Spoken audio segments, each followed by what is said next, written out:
Satu hari lagi laga besar akan dilakoni Timnas Indonesia demi menjaga asa menembus Piala Dunia 2026. Pertandingan tandang melawan Australia menjadi krusial. Timnas tidak boleh kalah dalam laga ini.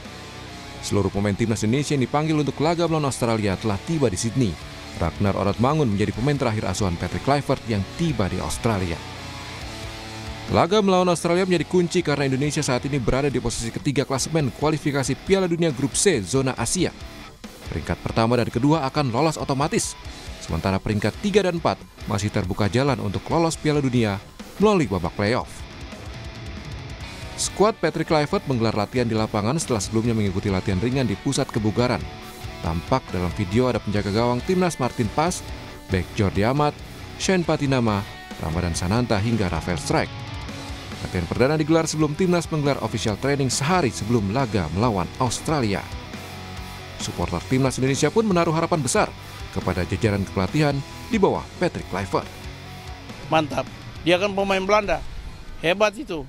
Makanya saya hari ini pakai ini, gitu kan. Prediksi campur harapan, maka harapan kita Indonesia harus menang, itu harapannya. Dan prediksinya ya bisa mirip-mirip dekat ke situ. Kita memang harus menang dan pasti menang. Untuk pelatih memang kita belum tahu ya, tapi kan kita bisa membaca dari kepelatihan beliau di tempat ataupun negara lain. Mungkin itulah yang dipandang oleh PSSI untuk bisa maju ke depan. Belum tahu juga sih kinerjanya kayak gimana kan. Paling ya semoga bisa lebih baik dari sebelum-sebelumnya. Itu aja sih. Melihat perjalanan Patrick Kluivert sebagai pelatih di laga perdana, legenda Belanda itu tidak pernah kalah. Kluivert sudah 4 kali menjadi pelatih sebelum menangani Timnas Indonesia. Dalam laga perdana melatih FC20, Kluivert menang 5-0. Begitu juga saat melatih Timnas Curacao. Dan terakhir, mantan pemain Ajax Amsterdam itu meraih hasil imbang saat perdana menangani klub Turki Adana Demirspor. Pemerintah Indonesia mendukung maksimal perjuangan Timnas menuju Piala Dunia 2026. Presiden Prabowo Subianto berterima kasih kepada semua pihak yang telah mendukung PSSI hingga bisa membentuk Timnas yang kuat. Presiden bilang dirinya sudah berkomitmen mendukung sepak bola Indonesia. Kata Presiden, Timnas Indonesia harus masuk ke Piala Dunia. Kita sekarang memperlancar semua peraturan, kita ringkaskan, kita perbaiki perangkat-perangkat dan piranti-piranti peraturan regulasi yang perlu diperbaiki. Memperlancar usaha-usaha PSSI untuk membentuk tim nasional yang tangguh. Saudara-saudara sekalian, saya sudah komit, saya akan mendukung sepak bola nasional ini. Saudara-saudara, Indonesia harus masuk Piala Dunia. Itu tekad kita. Dalam 1 pekan ke depan, pecinta sepak bola tanah air punya harapan besar kepada Timnas melakoni laga kualifikasi Piala Dunia melawan Australia dan juga Bahrain. Tim Liputan Kompas TV.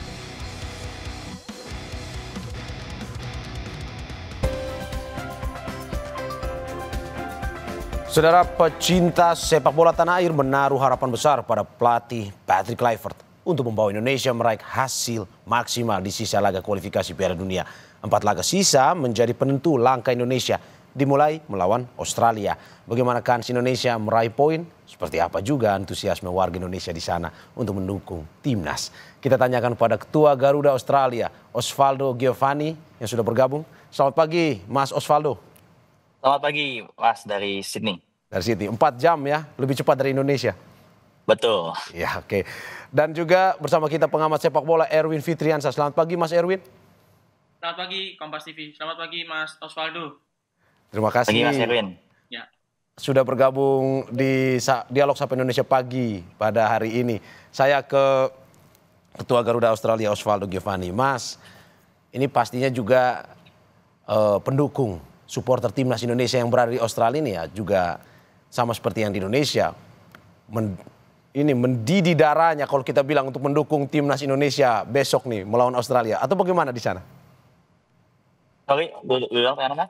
Ini pastinya antusias supporter Indonesia yang berada di sana juga ya lumayan mendidih darahnya nih untuk mendukung Ya, timnasnya. iya, iya. Ya sangat luar biasa Mas antusiasme di Australia ini ya karena memang kemarin kan kita Ya. sudah melakukan penjemputan terhadap pemain ada penjemputan terhadap pemain. Terakhir kita diakhiri dengan Ragnar Oratmangun ya, pemain ke-29. Dan itu melengkapi seluruh penjemputan pemain di bandara dan supporter sangat antusias untuk Ya. menjemput pemain itu. Oke, kalau dari pertandingan sendiri untuk tiket berapa jumlah tiket yang disediakan untuk supporter timnas? Jadi sebenarnya yang disediakan oleh federasi itu Ya. hanya 1B yang kapasitasnya 400 supporter, tetapi kemudian pada akhirnya sekitar 4.000 supporter 4.000 tiket dikuasai oleh supporter Indonesia nantinya. Oke, kalau 4.000, kalau di Sydney Football Stadium itu sendiri Mas, apakah memang terhitung setengah atau berapa persen? Itu sekitar 10% ya, karena kapasitas dari Sydney Football Stadium itu 42.500. Oke, sebelum kita ke Mas Erwin terkait dengan racikan taktik, saya mau tanya dulu, apakah mungkin ada aturan terkait dengan bagaimana mungkin nantinya masuk pada pertandingan tata tertibnya terkait dengan supporter timnas Indonesia ketika akan masuk menonton pertandingan timnas Australia versus Indonesia ini? Sorry Mas, ulang. Terkait dengan tata tertib aturan Mas untuk Ya. supporter pendukung yang ingin menonton Ya. timnas Indonesia di sana, apakah Ya. ada atau bagaimana? Ya, Australia itu terkenal sangat ketat aturannya. Contohnya seperti apa? Kami mendaftarkan izin 20 peralatan seperti drum, seperti banner, seperti koreografi, semuanya ditolak oleh Australia dengan alasan keamanan karena mereka menganggap bahwa pertandingan ini pertandingan yang sangat panas dan sangat ketat. Jadi mereka tidak mau mengambil resiko dengan instrumen-instrumen tersebut. Jadi itu cukup menyulitkan bagi supporter Indonesia sebenarnya. Tapi ya namanya supporter Indonesia akan selalu ada cara untuk meramaikan stadion, begitu sih Mas. Oh, berarti sangat panas ya, dalam arti bahwa warga Australia pun juga sama seperti antusiasnya sama seperti warga Indonesia, di mana ini menjadi sebuah pertandingan yang sangat ditunggu-tunggu atau gimana? Ya karena memang bagi Australia ini kan pertandingan yang sangat ketat juga ya, dalam arti Indonesia dan Australia hanya 1 poin terpaut dari satu sama lain, dan siapapun bisa saja lolos ke Piala Dunia, dan pertandingan antara Indonesia dan Australia kan menjadi kunci ya. Artinya siapapun yang kehilangan poin di Sydney bisa jadi kehilangan tiket ke Piala Dunia. Jadi mungkin itu menjadi disadari oleh pihak stadion dan juga oleh federasi. Mereka mau menghindari hal-hal yang mungkin rusuh di stadion, jadi dengan menghindari membawa instrumen-instrumen ke stadion seperti itu.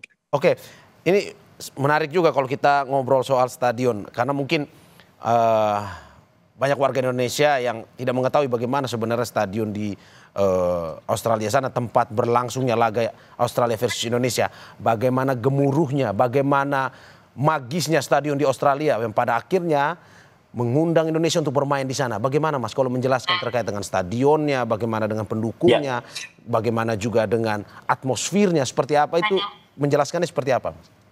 Ya, stadion di Australia ini ya, kalau kita bicara mungkin Sydney Football Stadium itu sangat berbeda dengan stadion di Indonesia misalnya. Kenapa? Karena sejauh ini ya, kemarin saya baru saja ke Sydney Alliance Stadium seperti yang dilihat mungkin di layar kaca para pemirsa saat ini. Stadion sangat megah, baru saja di launch beberapa tahun terakhir, dan ini merupakan pertama kali Socceroos bertanding di stadion ini.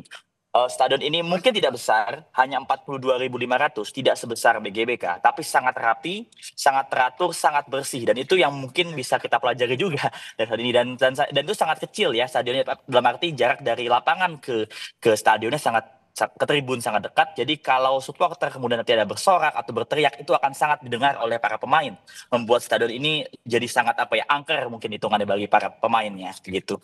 Oke, ini menarik ya. Walaupun pada akhirnya kita bertanding ke kandang lawan, cuman atmosfer yang dirasakan oleh warga Australia pun sama seperti warga Indonesia.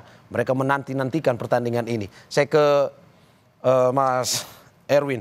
Mas Erwin, debut perdana Patrick Kluivert. Bagaimana Anda melihat 30 pemain sudah disiapkan untuk pertarungan besok melawan Australia? Ya tentu nggak mudah yang dihadapi oleh pelatih Patrick Kluivert dan para pemain Indonesia karena harus menghadapi Australia di kandang Australia dan Australia ini kan juga sama posisinya belum aman ya untuk ke Piala Dunia, untuk lolos ke Piala Dunia. Sama dengan Indonesia, sama dengan China, Bahrain, dan Saudi Arabia. Australia poinnya 7, sementara tim lainnya Indonesia, Saudi Arabia, Bahrain, dan China ini sama poinnya 6. Jadi selisihnya hanya 1. Apapun yang terjadi di pertandingan nanti, itu akan sangat mempengaruhi posisi semua tim yang ada di grup ini, kecuali Jepang. Kalau Jepang sudah relatif aman ya. Jepang itu sudah susah untuk dikejar gitu dan trennya lagi bagus. Jadi buat Australia ini pertandingan yang sangat penting. Begitu juga dengan coach Patrick Kluivert gitu. Jadi pertandingan pertama menghadapi Australia di kandang Australia dalam posisi yang seperti sekarang itu tentu nggak mudah bagi pelatih serta pemain. Cuma memang coach Patrick ini memiliki pemain-pemain yang di era kepelatihan coach Sintayong itu sudah sempat bermain ya. Ini kan materi pemainnya adalah kerangka timnya, sebagian besar adalah pemain yang juga bermain di fase-fase sebelumnya. Jadi memang ada keuntungan tapi juga ada tantangan juga bagi Coach Patrick karena dia hanya memiliki waktu yang sangat sedikit untuk bisa tahu, untuk bisa mengenal pemain-pemainnya secara utuh, secara lengkap. Praktis kan mungkin hanya 3 hari pemain ini berkumpul bersama secara lengkap ya. Ada 4 pemain baru tambahan, Mas. Menurut Anda ini sebuah kabar baik buat timnas Indonesia untuk menambah daya gedor atau bagaimana sebenarnya? Ada 2 sisi mata uang. Jadi pemain baru itu yang jelas menambah variasi pilihan pemain bagi pelatih ya dengan pemain baru yang secara individu bisa dibilang mereka ini ya pasti berkualitas. Kalau nggak berkualitas kan nggak akan dimasukkan ke ke Indonesia, nggak dimasukin ke tim Indonesia, nggak dinaturalisasi. Tapi di sisi lain itu tadi bahwa pemain-pemain baru ini kan sama sekali belum pernah bermain dengan pemain yang sebelumnya, ya kayak Joey Pelupesi dan kawan-kawan ini nggak pernah main sebelumnya dengan Tom Hai gitu. Jadi ini sebuah tantangan juga sama seperti pelatih itu mereka harus beradaptasi dengan rekan-rekannya, mereka juga harus beradaptasi dengan taktik strategi dari Patrick Kluivert. Jadi kehadiran pemain baru ini ada 2 sisi yang bisa dilihat sih. Oke. Ini berarti soal non teknis ya Mas. Apakah memang sebenarnya kesulitan Mas dalam arti tadi Anda sudah sempat mengatakan mereka sebelumnya belum pernah bermain bersama tetapi ini punya kemampuan yang di atas rata-rata. Apakah memang pada akhirnya permainan di lapangan akan dipengaruhi oleh faktor non teknis seperti komunikasi akibat juga belum pernah bermain bersama atau gimana? Ya tentu sisi itu juga pasti ada ya. Jangankan pemain yang belum pernah bermain bersama sebelumnya. Kalau sudah pernah bermain bersama tapi sudah lama nggak latihan sama-sama kan juga perlu waktu juga untuk membangun kerjasama ya, membangun rasa saling pengertian di lapangan. Jadi sisi non teknis itu juga pasti juga ada gitu. Cuman bagaimana meminimalisir gitu ya keadaan-keadaan yang kurang menguntungkan atau tidak menguntungkan bagi tim ketika berada di lapangan. Apalagi kan pressure-nya juga pasti lebih tinggi karena di stadion di Australia juga sangat mungkin dipenuhi oleh pendukung tuan rumah. Jadi tekanan pressure-nya juga pasti sangat tinggi di saat pertandingan. Apalagi juga 2 tim ini sama-sama pengen lolos kan. Poinnya juga sama-sama ketat dan ini pertandingan yang sangat-sangat penting bagi kedua tim.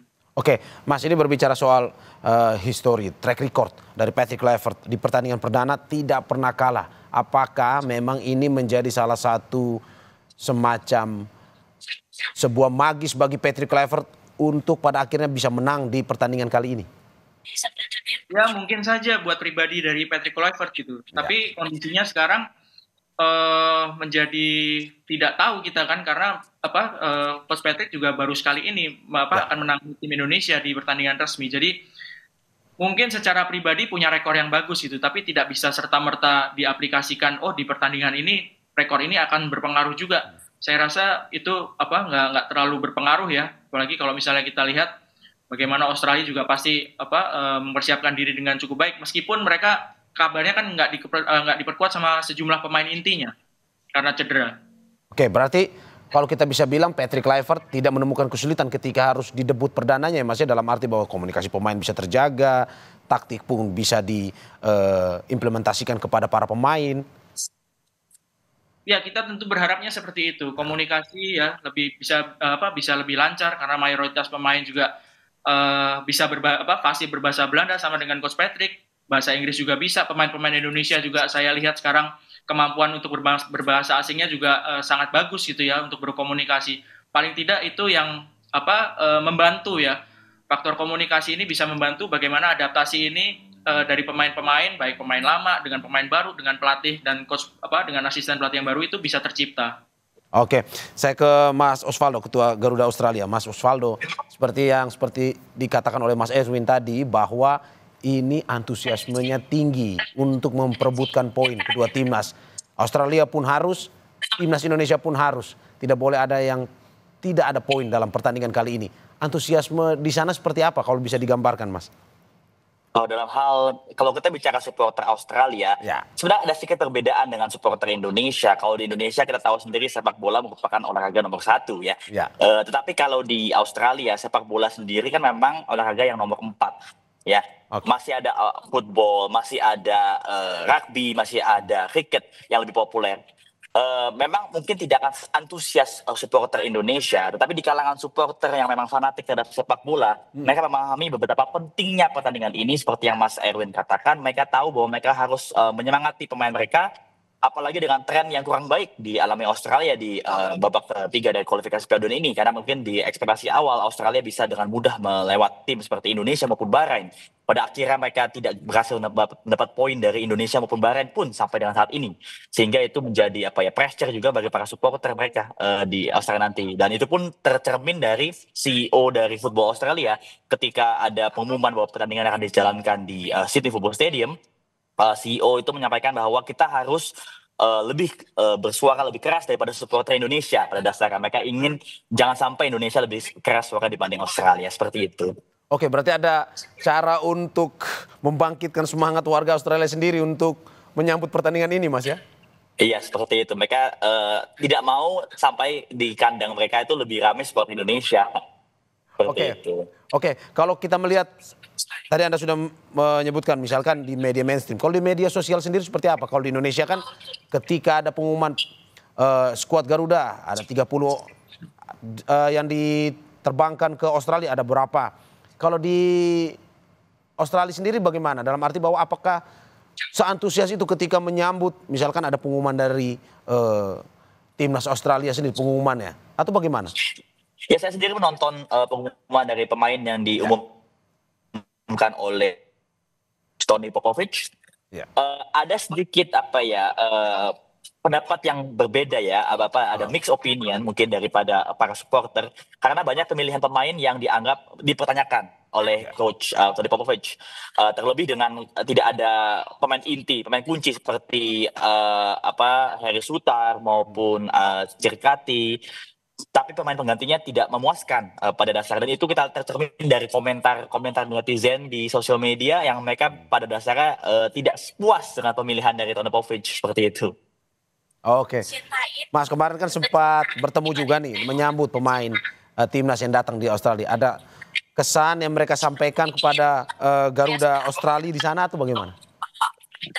Ya, pemain sangat senang ya. Artinya dari awal pemain pertama Justin Hubner sampai dengan pemain terakhir Ragnar Oratmangun, mereka semua sangat happy dan welcome bahwa supporter Indonesia sangat menyambut mereka. Bahkan Ragnar pun kemarin mempost di story beliau bahwa beliau sangat berterima kasih pada Garuda Australia sudah menyambut.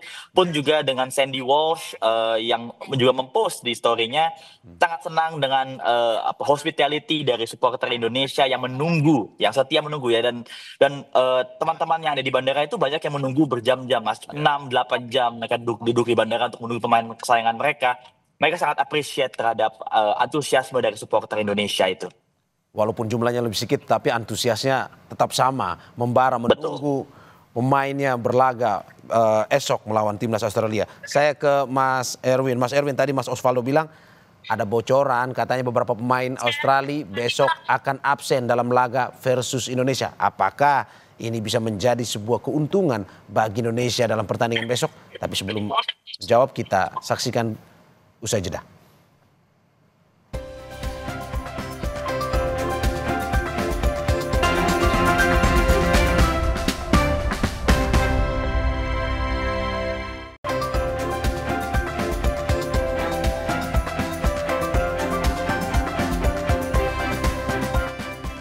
Saudara, sebelum kita ke dialog, kita lihat dulu klasemen grup C kualifikasi Piala Dunia zona Asia.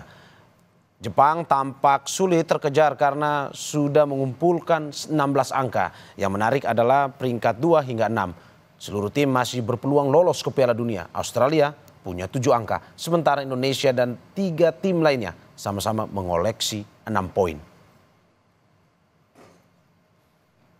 Dan masih bersama saya dua narasumber saya, Ketua Garuda Australia Osvaldo Giovanni dan pengamat sepak bola Erwin Fitriansyah. Saya ke Bung Erwin.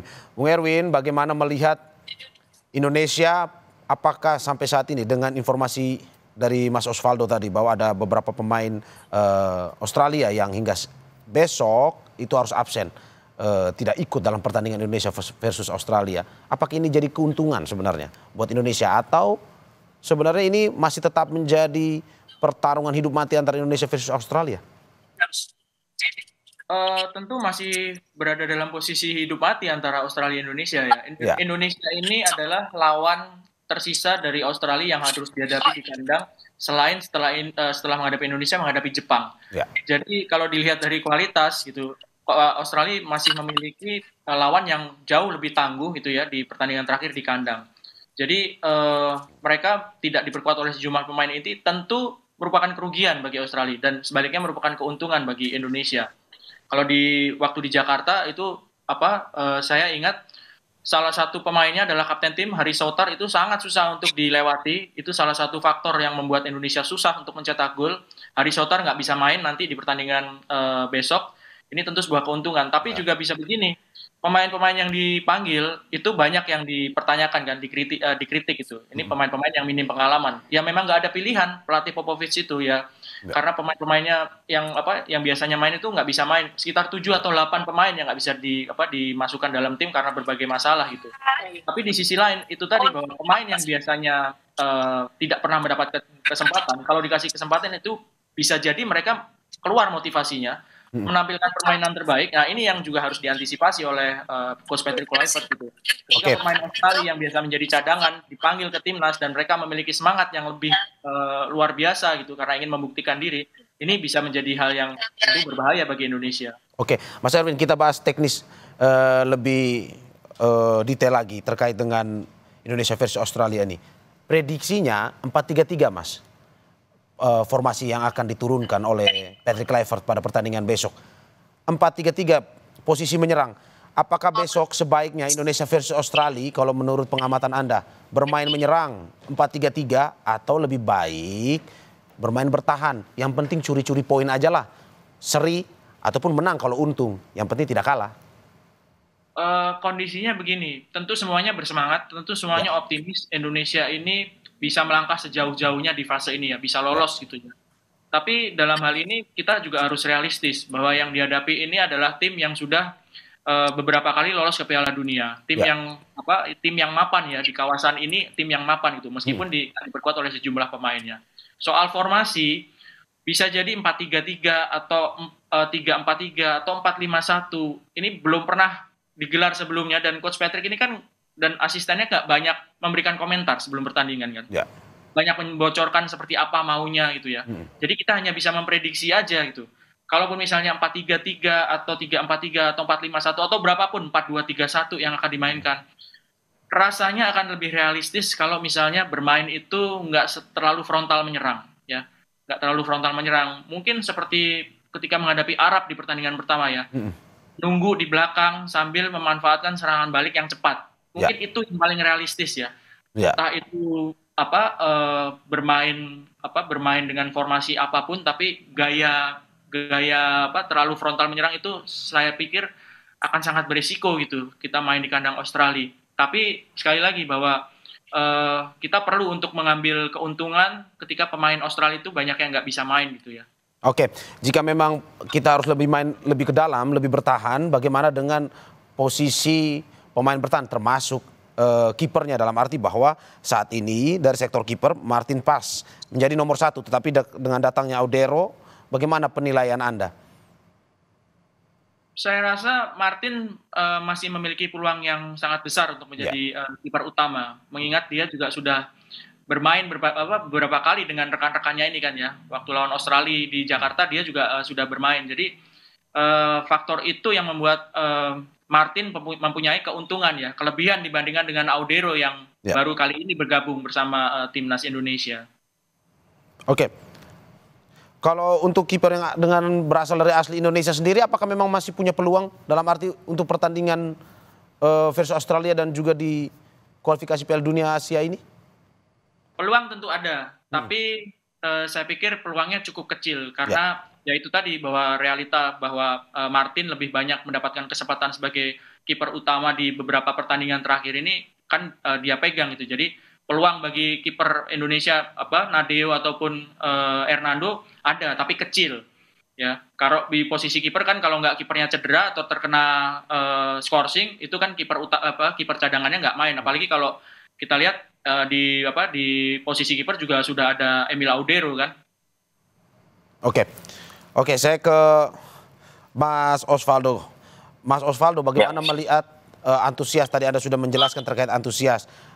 Lantas besok ataupun mungkin hari ini adakah pemain lagi yang datang, dalam arti informasi yang Anda dapatkan mungkin yang ingin bergabung atau bagaimana? Untuk pemain kemarin malam pukul 10.30 waktu setempat itu sudah lengkap pemain ke-29 yaitu Ragnar Oratmangun tiba di Sydney. Jadi sudah lengkap, mereka akan menjalankan training hari ini, informasinya di stadion, pitch testing di Allianz Stadium. Kalau nggak salah slot mereka di jam 7 malam waktu setempat, jadi jam 3 malam WIB. Oke. Untuk besok sendiri Mas, jam berapa akan dibuka stadion terutama untuk supporter timnas yang ingin menonton pertandingan, dan juga aksesnya akan seperti apa? Ya, untuk stadion akan, kalau nggak salah gate dibuka jam 7, tetapi supporter Indonesia akan sudah datang ke stadion jam 5.30 di depan gate 1. Kami akan nyanyi chant, kami akan berikan dukungan kami kepada para pemain kami di stadion, dan kemudian masuk ke stadion akan terus bernyanyi sampai dengan peluit penuh. Oke, apakah setelah pertandingan mungkin saja dari Garuda Australia punya kesempatan untuk bisa ketemu langsung dengan para pemain yang baru saja selesai bertanding atau bagaimana? Akan ada bagi kami yang pertama kita akan ada Tanah Airku ya. Kami menyanyikan Tanah Airku, itu merupakan sudah tradisi kami. Nyanyikan Tanah Airku, kemudian kami sudah bilang juga kepada Bapak Sumarji juga bahwa kami meminta pada JIZES untuk datang ke tribun supporter Indonesia. Kami ingin berinteraksi, ingin memberikan apapun hasilnya, menang kalah atau seri, kami akan tetap memberikan apresiasi yang sebesar-besar pada tim nasional kami agar mereka semua juga merasa senang bisa bermain depan supporter di Sydney. Seperti itu, Mas. Pun juga apakah ada juga Mas yang datang ke hotel tempat menginapnya para pemain ini untuk memberikan semangat atau bertemu langsung, mencoba lihat-lihat, curi-curi lihat dikit lah pemain timnas Indonesia yang datang ini? Ya, untuk hotel maupun tempat latihan kami sudah mengimbau juga kepada para supporter sebenarnya untuk tidak datang. Kami pun tidak datang karena kami ingin menjaga privasi dan juga menjaga persiapan mereka agar tidak terganggu. Seperti itu sih, Mas. Oke, berarti antusias tetap terjaga tetapi juga memberikan ruang privasi kepada para pemain untuk bisa menjaga stamina untuk mempersiapkan diri untuk pertandingan besok nih Mas ya? Betul, karena persiapan mereka sangat singkat. Terlebih misalnya contoh Kevin Dix baru tiba kemarin malam juga. Itu kan persiapan Kevin Dix itu kurang dari 48 jam kasarnya. Dari sejak perjalanan jauh, yang jauh sekali dari Copenhagen menuju ke Sydney, itu hampir 1 hari perjalanan. Jadi kami ingin agar mereka maksimal persiapannya, recovery-nya agar full lah. Karena intinya kan kami ingin agar Indonesia menang ya, atau di Sydney. Jadi kami ingin memberikan waktu bagi mereka agar persiapkan diri mereka sendiri. Seperti itu sih. Oke, Mas, untuk tiket sendiri 10% yang diberikan kepada supporter timnas Indonesia apakah sudah habis terjual atau masih ada sisa, Mas? Siapa tahu mungkin dari Indonesia ada yang ingin nonton atau WNI di sana yang masih belum dapat tiket. Dan gimana cara belinya sebenarnya? Ya, sebenarnya 10% itu adalah tiket yang sudah kita kuasai ya. Artinya tidak ada penjelasan resmi dari Federasi Socceroos mengenai berapa sih kuotanya. Tetapi tiket itu masih tersedia tapi sangat terbatas. Jadi bagi supporter yang mungkin ada di Sydney, ingin menonton besok, masih bisa beli di website di Ticketek namanya. Mungkin ada tiket terbatas yang masih tersedia, seperti itu, Mas. Oke, ini terkait dengan tadi ada tata tertib yang Anda sampaikan. tidak boleh bawa banner supporter timnas Indonesia, dalam arti bahwa datang ya takut ada kejadian-kejadian yang tidak diinginkan. Apakah memang tata tertib ini juga diberlakukan kepada supporter timnas Australia atau bagaimana?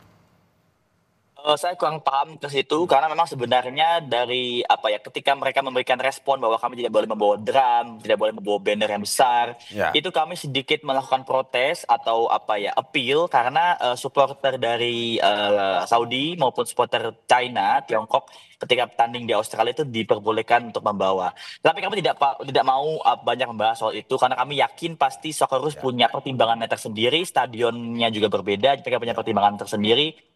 Kami supporter Indonesia akan menghargai peraturan tersebut sekalipun kemudian mungkin Australia boleh membawa, kami akan tetap respect. Tapi yang pasti kami pastikan adalah supporter Indonesia tidak akan tinggal diam. Kami akan tetap bersuara bagi timnas kami di stadion besok.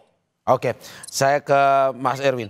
Mas Erwin, ini berbicara soal lini serang. Tadi kiper kita sudah bahas, kiper, ini lini serang. Oleh Romeni, Mas, apakah besok sudah siap untuk menjalani debut perdananya? Sudah layak menurut Anda? Kita berharapnya siap pasti ya. Karena Ole ini kan striker ataupun pemain yang ditunggu-tunggu gitu ya. Ditunggu-tunggu untuk bergabung karena harus diakui lini serang Indonesia di posisi striker itu butuh sekali pemain yang bisa tampil tajam, bisa menjadi andalan gitu ya. Dan Ole ini salah satu pemain yang diharapkan bisa memecahkan kebuntuan susahnya para pemain Indonesia untuk mencetak gol khususnya di sektor striker. Jadi saya sendiri juga pasti juga banyak yang berharap Ole bisa dimainkan besok, bukan cuma sebagai pemain cadangan tapi juga menjadi pemain starter, menjadi pemain inti karena itu tadi bahwa ada banyak harapan yang ditumpukan pada Ole untuk bisa membantu ketajaman dari lini depan Indonesia. Oke, kalau susunan starter 11-nya dari kiper sampai ke penyerang, prediksi Anda seperti apa? Ya, kiper Martin Paes, di kiri Calvin Verdong, di kanan Kevin Dix. Ini kalau Kevin Dix bisa pulih sepenuhnya dari cedera yang sempat dialami dia. Di back tengah, kalau misalnya pakai 4 pemain belakang, duet back tengahnya Hilger sama Jay Izes. Di tengah ada Tom didampingi oleh Joy Pelupesi. Di kiri Rafael Strike, sayap kiri, di kanannya Eliano. Di belakang striker mudah-mudahan Marcelino bisa main, bisa menjadi pemain yang penting juga. Sementara di depan menjadi striker Ole Romeni. Oke, Mas, melihat timnas Australia yang sampai saat ini belum pernah terkalahkan, bahkan bisa menahan imbang Jepang 1-1, besok pertandingannya prediksi Anda akan seperti apa dan harapannya akan seperti apa? Sorry Mas, saya koreksi Mas. Australia pernah kalah di kandang sendiri lawan Bahrain. Bahrain ya? Ya. Ya, lawan Bahrain mereka kalah dan ini salah satu contoh bahwa Australia itu bisa dikalahkan gitu ya. Bahkan tidak mustahil bagi Indonesia ya? Iya, sebuah contoh bagi Indonesia bagaimana cara mengalahkan Australia meskipun nggak bisa langsung di copy paste ya, tapi ini bukti bahwa Australia kalah di kandang tuh pernah, meskipun mereka juga pernah menahan imbang Jepang di Jepang ya. Ya, 1-1 ya. Ya, jadi sangat mungkin pertandingan berjalan ketat ya, sangat mungkin berjalan ketat dan saya mencoba untuk realistis Indonesia bisa membawa pulang 1 poin ya. Kalau bisa 3 poin, alhamdulillah syukur, tapi minimal 1 poin itu ada rasa optimis ya sekarang ini. Oke. Saya terakhir ke Mas Osvaldo Giovanni. Mas Osvaldo, bagaimana harapan supporter timnas Indonesia yang berada di Australia saat ini untuk pertandingan besok? Ya, tentu kami paham bahwa banyak pemain Australia yang absen ya, seperti yang disebut oleh Mas Erwin sebelumnya. Tapi Australia tetaplah Australia, langganan Piala Dunia, ranking dunianya tinggi, kemudian head-to-headnya jauh unggul daripada Indonesia. Buat kami realistis. 1 poin direbut dari kandang Australia, atau seperti yang Mas Erwin katakan ya kalau 3 poin ya syukur alhamdulillah, siapa yang nggak mau. Tapi ya realistis 1 poin rebut dari kandang Australia itu menjadi modal yang sangat penting bagi kami untuk bisa terus meneruskan perjuangan kami untuk ke Piala Dunia 2026 seperti itu. Seperti yang dikatakan Mas Erwin, tidak ada yang mustahil dalam pertandingan ini. Apalagi Australia pernah kalah, Indonesia pun punya kesempatan besar untuk bisa mengalahkan Australia besok. Terima kasih narasumber saya, Ketua Garuda Australia Osvaldo Giovanni dan pengamat sepak bola Erwin Fitriansyah atas apa yang disampaikan pada pagi hari ini. Terima kasih Bapak-Bapak. Terima kasih. Sehat-sehat selalu.